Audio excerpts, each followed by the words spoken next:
NDA में all is well है, NDA में सब कुछ ठीक है, ऐसा एनडीए के नेता तो बोलते हैं। आपको क्या लगता है?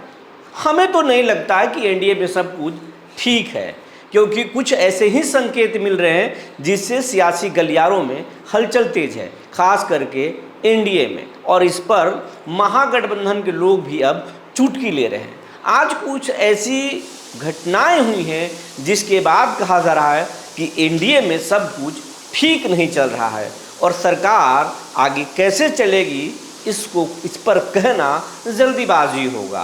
कारण है, नीतीश के बेटे निशांत की सुरक्षा बढ़ा दी गई है, वहीं बिहार के उप मुख्यमंत्री और भाजपा के कद्दावर नेता विजय सिन्हा की सुरक्षा घटा दी गई है। यही नहीं, नीतीश के करीबी श्रवण कुमार की सुरक्षा भी बढ़ाई गई है। तो आखिर बीजेपी के ही पूर्व मंत्री पूर्व डिप्टी सीएम की सुरक्षा क्यों घटाई गई? ये बड़े संकेत हैं। आज इसी को डिकोड करेंगे और हम बात करेंगे कि जेडीयू में भी साइलेंट तूफान है तो बीजेपी में भी अंदरूनी तूफान है। क्या ये सरकार बहुत दिनों तक अपने कार्यकाल को पूरा करेगी या फिर बीच में ही कोई बगावत फूटेगा? जी नमस्कार, मैं हूं विपुल कुमार और आप देख रहे हैं सूर्य विहार डिजिटल न्यूज।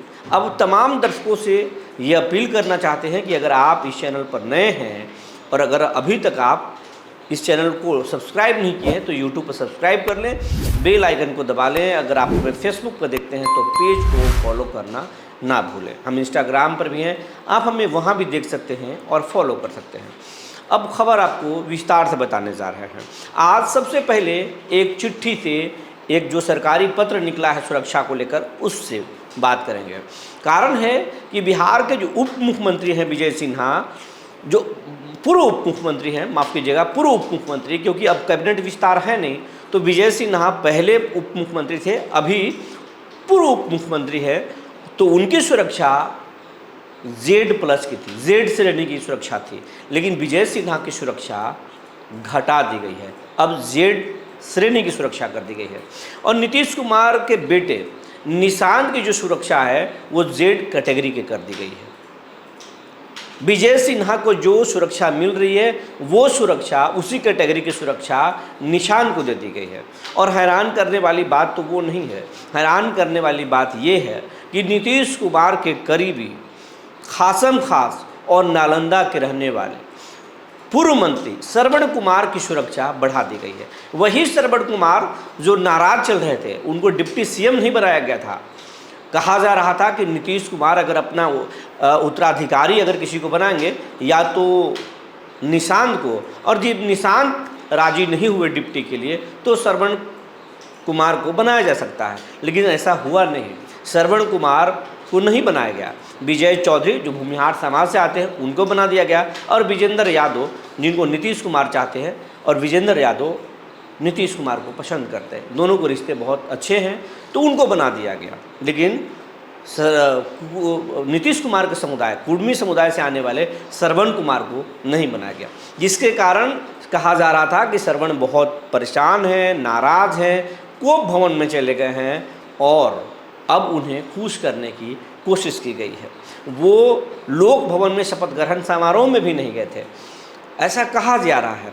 लेकिन अब जो उन्हें वाई कैटेगरी की सुरक्षा श्रवण कुमार को दी गई है, ये चौंकाने वाली बात है कि उनकी सुरक्षा बढ़ा दी गई है, श्रवण कुमार की सुरक्षा बढ़ा दी गई है।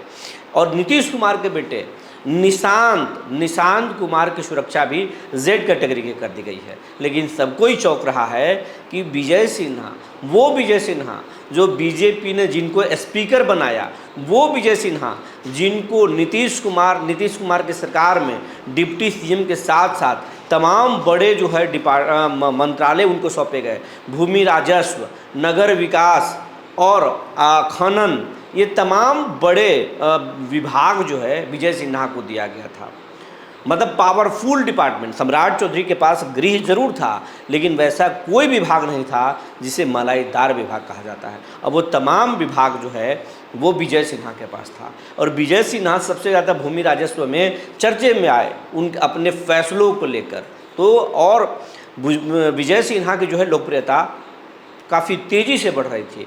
लेकिन एक चीज़ और बढ़ रहा था, सम्राट चौधरी से दूरियां, सम्राट चौधरी के बढ़ते बीजेपी में कद से नाराज थे। ऐसा हम नहीं कह रहे हैं, ऐसा तस्वीरें सामने आती है। विजय सिन्हा के जनसंवाद में एक वीडियो भी निकल कर आया था, जिसमें तारापुर से आने वाले एक लड़के से पूछते हैं, आपके तो विधायक उप मुख्यमंत्री हैं सम्राट चौधरी, तो उसने कहा कि हाँ वहाँ गए थे, काम नहीं हुआ। और ये जो वीडियो है सम्राट चौधरी को लेकर, सम्राट चौधरी को एक टीस दे गया, जो कुछ लोग का कहना है, एक्सपर्ट का कहना है कि किसी के बारे में भी अगर इस तरीके से कोई कहेगा तो उसे लोग पर्सनल लेते हैं, क्योंकि पर्सनल लेवल पर वहाँ पर छेड़ा गया तो सम्राट चौधरी पर्सनल लेते हैं। और जब मुख्यमंत्री बनाने की बात हुई, नीतीश अड़ गए बीजेपी के सामने कि पहले आप पर्ची दिखाओ, सम्राट आपके सीएम होंगे तब तो हम इस्तीफा देंगे, वरना इस्तीफा नहीं देंगे। उधर विजय सिन्हा भी लॉबिंग कर रहे थे।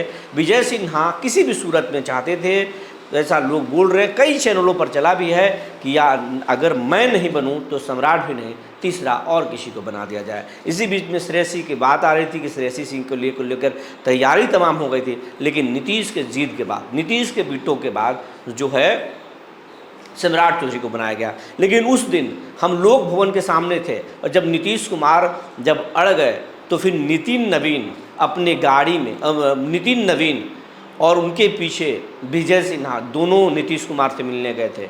और फिर नीतीश कुमार से घंटों की मीटिंग के बाद दोनों नेता बाहर आए थे और नितिन नवीन हमेशा पूरे दिन विजय सिन्हा को अपने साथ रखे। ललन सिंह, संजय झा भी उन पर नज़र रख रहे थे विजय सिन्हा पर। विजय सिन्हा काफ़ी नाराज़ थे। जब सरकार बनी, जब विजय सिन्हा ने सम्राट चौधरी के नाम का प्रस्ताव लाया तो फिर बाद उन्होंने कहा कि हम अपने बीजेपी के संघ से जुड़े नेता हैं, हम अपने कमांडर के आदेश पर सम्राट चौधरी के नाम के प्रस्ताव लाए। ये बात हो रही थी। दोनों में जो तलखियां हैं वो साफ साफ दिख रहा था और यही कारण हुआ कि शुरुआती दौर में तो सामने नहीं आया, लेकिन सम्राट चौधरी जब पदभार ग्रहण किए सीएम के रूप में तो अब लगातार वो एक्शन ले रहे हैं। न सिर्फ लोगों से मिल रहे हैं बल्कि कार्यालयों में वो संचिकाओं को मंगा रहे हैं, फाइल पर साइन कर रहे हैं और बड़े बड़े एक्शन ले रहे हैं, जिससे उनकी चर्चाएं तेज हो गई है। वो राजनीतिक तौर पर वो सधे हुए चाल खेल रहे हैं और इधर विरोधियों को भी साफ करने की कवायद शुरू कर दी है।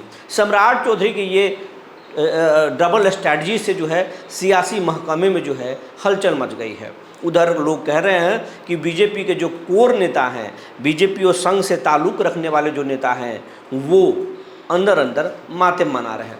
सम्राट चौधरी कई दलों से होकर आए हैं, उनको पसंद नहीं है, लेकिन सम्राट का काम करने का जो अंदाज है वो उन नेताओं को ज़्यादा परेशान कर रहा है। लग रहा है कि सम्राट लंबी रेस के घोड़ा बन जाएंगे। अगर काम इस तरीके से किए तो फिर लंबी रेस के घोड़ा सम्राट बन जाएंगे। जिस तरीके से नीतीश ने अपना पाँव जमाया, कहीं सम्राट उसी तरीके से पाँव जमा लिए तो फिर बड़ा मुश्किल हो जाएगा। और सम्राट अब इसी दिशा में काम शुरू कर चुके हैं।